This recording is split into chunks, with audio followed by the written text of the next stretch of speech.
Mashishi mashikuna, askata uyaykuna, askata askata uyaykuna, imanallata kankishi mashikuna. Eh, bueno, pues, una buena tarde, ¿cómo están? Hoy estamos desde la biblioteca de Confanti, una biblioteca que estamos en la sala de lectura, una sala muy tranquila. Y bueno, pues desde aquí les voy a compartir un poquito sobre Runashimi, sobre todo sobre la palabra madre, que Runashimi sería mama, ¿sí? Coincide con otros idiomas, es decir, que la palabra mama tiene un origen demasiado antiguo, se podría decir. Mama es carga de respeto a la mujer. La palabra sola es madre, es mamá, pero cuando la conjugamos, entonces de esa manera vamos a darle un nuevo sentido a esa palabra. Por ejemplo, si decimos Mama Yachta, estamos diciendo nación, país. Mama Yachta. La palabra sola Yachta es pueblo, territorio, pero cuando le agregamos Mama Yachta ya es país o nación.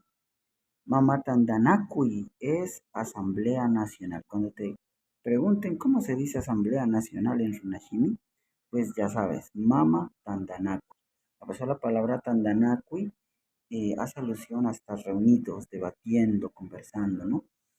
Pero cuando le integramos el Mama, Mama Tandanakui, pues ya estamos diciendo Asamblea Nacional. Mama Kamachik. Mama Kamachik significa constitución de un país, ¿no? Colombia, Colombia, Mama Camachi, por ejemplo. Es constitución de Colombia, ¿no? Es Mama Camachi, es la constitución.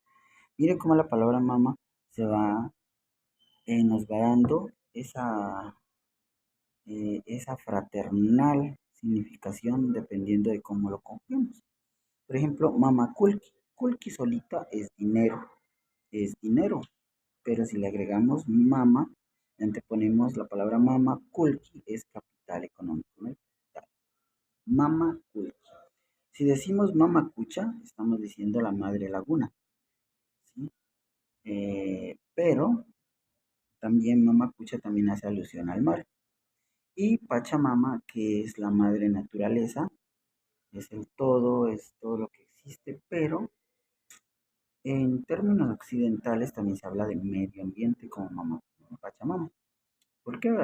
Porque pues el medio ambiente son términos de origen español occidental que hace alusión pues a la naturaleza, se habla mucho del medio ambiente, en torno a los ríos, a todo lo que existe de forma natural.